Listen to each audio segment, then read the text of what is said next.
Bismillahirrahmanirrahim. Assalamualaikum warahmatullahi wabarakatuh.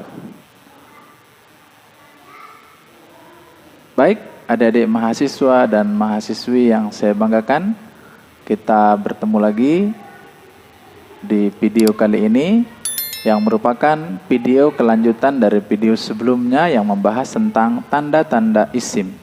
Dan pada video kali ini saya ingin memaparkan tentang kalimat atau kata yang kedua, yaitu kalimatul fi'li atau kata kerja dan tanda-tanda.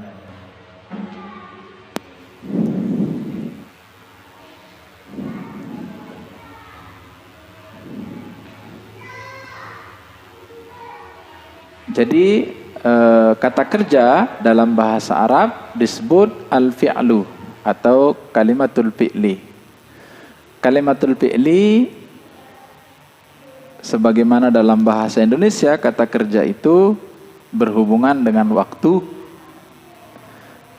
dan dari segi pembagian waktunya maka kata-kata fi'il itu terdiri dari 3 bentuk kata, yaitu bentuk lampau, bentuk sedang, dan bentuk yang akan datang, serta yang terakhir bentuk perintah. Atau yang pertama disebut sebagai fi'lul madi atau kata kerja yang telah lampau. Contohnya adalah kataba yang berarti telah menulis, kemudian doroba yang berarti telah memukul, kemudian jalasa yang berarti telah duduk, dan lain sebagainya. Kalau di dalam bahasa Indonesia kita mengenal istilah kata dasar, maka di dalam bahasa Arab kata dasar itu adalah fi'il madi. Fi'il madi inilah yang kemudian bisa dirubah menjadi kata-kata yang lain. Misalnya menjadi fi'il mudhari, fi'il amr, isim fa'il, isim maf'ul, dan lain sebagainya. Fi'il madi paling sedikit terdiri dari 3 huruf dan maksimal terdiri dari 6 huruf yang akan kita bahas nanti pada pembahasan berikutnya. Jadi ini contoh dari fi'il madi, yaitu kataba, doroba, dengan jalasa. Yang kedua adalah fi'lul mudhari, yaitu fi'il yang berarti sedang atau akan datang.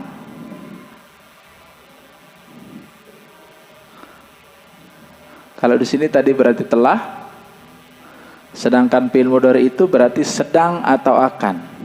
Contohnya adalah yaktubu,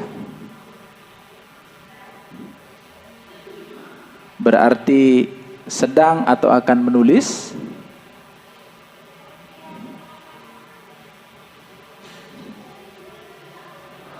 Kemudian yadribu yang berarti sedang atau akan memukul. Kemudian yajlisu yang berarti sedang atau akan duduk. Ya, jadi bentuk fi'il mudhari ini adalah turunan dari fi'il madi yang ditambahkan dengan sebuah huruf di awalnya, yaitu 4 huruf yang terdiri dari nun, ya, alif, dan ta. Jadi di awal ini ditambahkan, atau biasa 4 huruf itu yang pertama adalah hamzah, kemudian nun, kemudian ya, kemudian ta. Jadi hamzah, nun, ya, dan ta di awalnya ini. Misalnya kata-kata yaktubu ini kalau mau menggunakan hamzah maka dia akan menjadi aktubu. Aktubu. Yang berarti aku sedang atau akan menulis. Kalau mau menggunakan nun maka dia menjadi naktubu. Yang berarti kami sedang atau akan menulis. Kemudian ya, contoh yang itu, yang berarti dia sedang atau akan menulis. Yaktubu. Kemudian ta yang berarti menjadi taktubu. Nah, taktubu, kamu sedang atau akan menulis. Jadi ini disebut sebagai huruf atau harful mudharaah. Huruf-huruf pembentuk fi'il mudhari atau harful mudharaah. Nah, huruf-huruf pembentuk fi'il mudhari ini ada hamzah, ada nun, ada ya dengan ada ta. Jadi kata-kata yaktubu, yadribu, yajlisu bisa diganti menjadi aktubu, naktubu, yaktubu, taktubu, atau adribu, nadribu, yadribu, tadribu, atau ajlisu, najlisu, yajlisu, tajlisu. Tergantung arti yang diinginkan. Kalau yang diinginkan adalah saya, maka gunakanlah hamzah. Tapi kalau yang diinginkan adalah kami atau kita, maka gunakanlah nun. Tapi kalau yang diinginkan adalah dia, laki-laki, gunakanlah ya. Kemudian kalau menggunakan kamu, gunakanlah ta, ya. Jadi ini tergantung mana yang akan kita bentuk. Kemudian yang terakhir, jadi bentuk fi'il itu adalah fi'lul amri. Fi'lul amri. Fi'lul amri atau bentuk kata kerja perintah.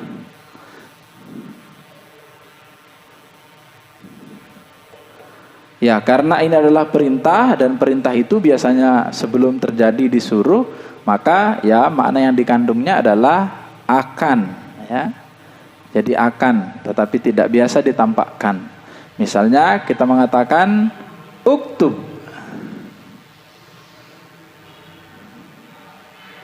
Yang berarti tulislah.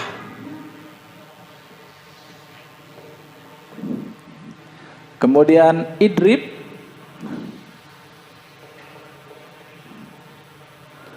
yang berarti pukullah.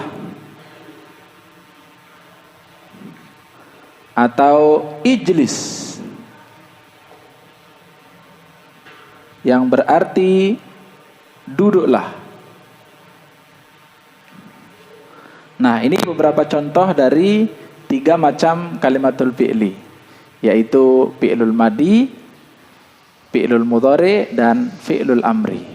Selanjutnya, apakah tanda dari kalimat fi'il itu?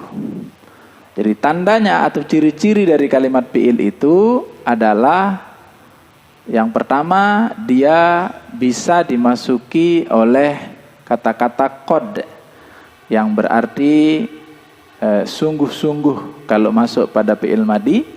Jadi tandanya saya tuliskan di sini, alamatul fi'li atau tanda fi'il.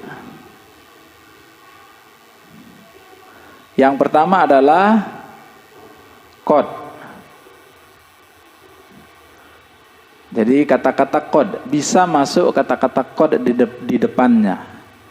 Misalnya qad kataba.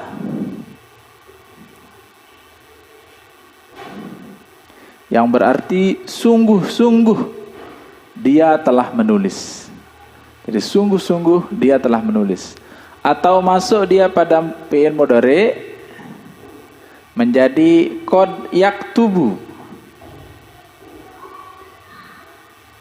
Yang berarti kadang-kadang.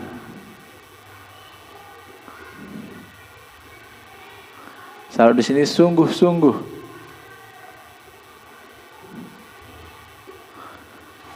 Jadi kalau dia masuk pada fi'il mudhari, qad itu artinya sungguh-sungguh, sedangkan masuk pada fi'il mudhari dia berarti kadang-kadang.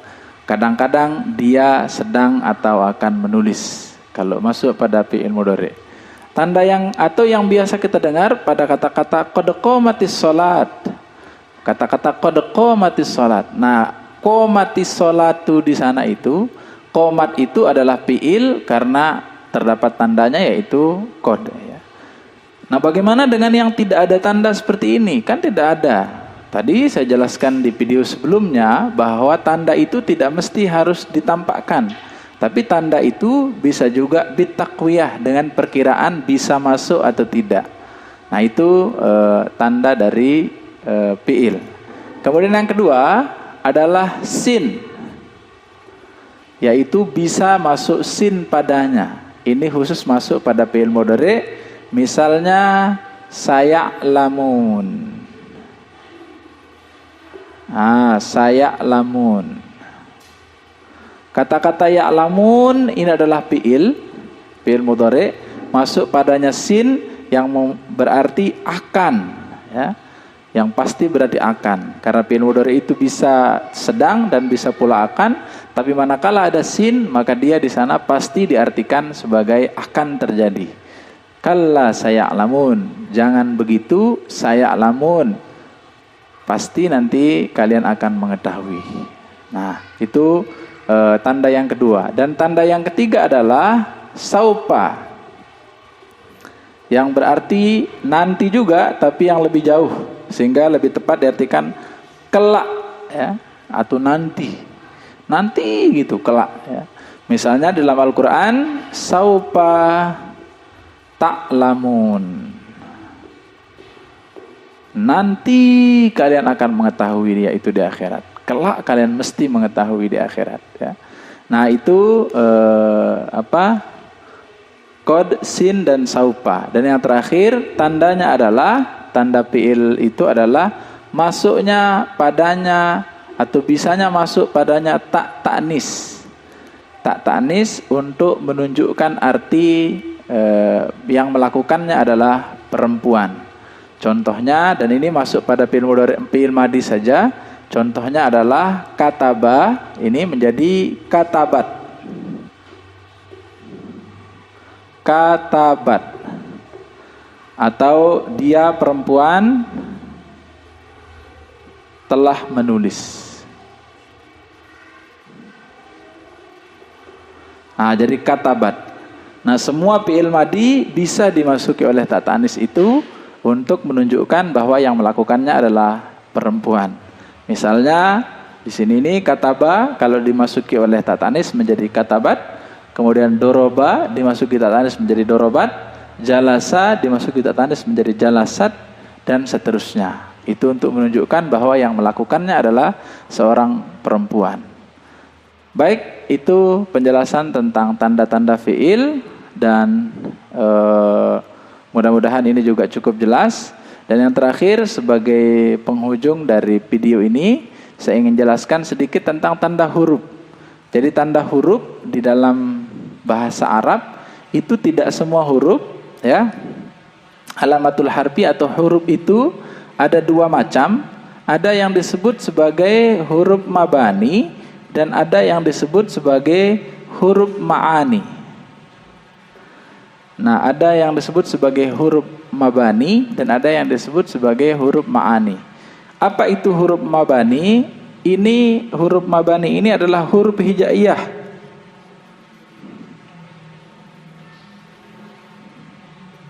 Yang merupakan pembentuk kata. Jadi misalnya ta, kemudian ta, ja, ha, kho dan lain sebagainya. Itu adalah huruf mabani, pembentuk dari kata-kata bahasa Arab. Dan dia tidak memiliki arti sehingga tidak dibahas atau tidak dikategorikan sebagai kalimat ya. Yang kedua ada namanya huruf ma'ani, yaitu huruf-huruf yang memiliki arti, huruf-huruf yang ada artinya, dan inilah yang kita bahas. Contoh huruf ma'ani itu adalah min yang berarti dari ya. Kemudian ila yang berarti ke, an yang berarti dengan ya, ala yang berarti di atas, fi yang berarti di dalam, kemudian ba yang berarti dengan, ya, dan lain sebagainya. Nah, ini huruf-huruf yang memiliki arti. Atau misalnya ada huruf ataf juga, ya, wa yang berarti dan, ya. Kemudian fa yang berarti maka. Nah, ini huruf-huruf yang memiliki arti. Dan inilah yang kita bahas. Jadi inilah yang kita bahas di dalam bahasa Arab, yaitu huruf-huruf ma'ani yang memiliki arti. Bagaimana ciri-ciri dari huruf itu? Ya, huruf itu adalah selain dari isim dan fiil, itu mesti adalah huruf. Jika nanti kita ketemu dalam sebuah redaksi kalimat, mana yang tidak termasuk sebagai isim dan tidak termasuk sebagai fiil, maka itu mesti terkategori sebagai huruf, ya. Dan itu adalah huruf ma'ani. Jadi itu yang saya paparkan tentang tanda-tanda isim, fiil, dan huruf.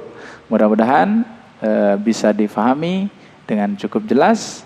Subhanaka Allahumma bihamdika asyhadu an la ilaha illa anta astaghfiruka wa atubu ilaik. Wassalamualaikum warahmatullahi wabarakatuh.